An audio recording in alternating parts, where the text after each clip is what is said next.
तानाजीच्या आला ना, आमची एंट्रीज होती सगळ्यांची, आणि ती एंट्री असते त्या गॉर्जमधनं, जशी सांधण व्हॅली आहे ना तशी ती व्हॅली, आणि त्याच्यामधनं आम्ही सगळे रोपवरनं येत असतो. सो आमचे ऍक्शन रिहर्सल झाली वगैरे सगळं, आणि वरती मला जवळपास एक 30-35 फूट वरती असं वरती म्हणजे खेचायचं होतं आणि करणार होते. सो माझे स्टंट मीच करतो, मला आवडतात करायला, कारण एकतर ट्रेकिंगमुळे, रॅपलिंग, रॉक क्लाइम्बिंग याच्यामुळे रोपवरच्या ज्या गोष्टी आहेत ना त्या खूप आवडतात. ते इथे खूप सोप्या झाल्या. म्हणजे माझे ट्रेकिंगचे मित्र सुद्धा मला म्हणतात की अरे तुला सगळ्या सोप्या झाल्या असतील ना.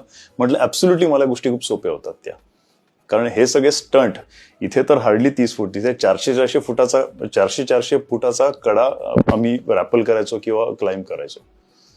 सो जेव्हा मला वरती उचलण्यात आलं ना, एक तो जर्क होता, तिथेच मला काय ती जाणवलं, खट असा आवाज आला. तर माझी ती उडी चुकली होती काय माहित नाही. वरती गेल्यानंतर मला असं जाणवलं की काहीतरी विचित्र होतंय. मी ऍक्शन केली, लँड झालो आणि मला उभंच राहता येत नव्हतं. तेव्हा जो लेफ्ट काफ मसल आहे तो पुल झाला होता, मसल टिअर होता, आणि मला उभंच राहता येत नव्हतं. डबल टिबल बँडेज वगैरे करून पेन किलर घेऊन मी अख्खी मूवी ती केली.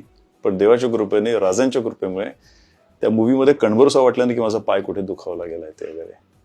आणि आत्ता लेटेस्ट म्हणजे उदय गांबे करताना घोड्यावरनं रपेट मारली वगैरे, उतरलो आणि समोर झाडाचं खोड होतं, त्या खोडावरच हे झालो मी. सो इथे पूर्ण लागलं होतं. आहे अजून जखम आहे, ती जखम म्हणजे वुंड आहे, तो स्कार आहे. सगळ्या गोष्टी होतच असतात, लागणं वगैरे तर अनुषंगाने येतच. पण एक आहे की समोर माझे पण एक आहे की समोर माझे मायबाप आहेत ना, सो ते सांभाळून घेतात, त्यांचे आशीर्वाद पोचतात.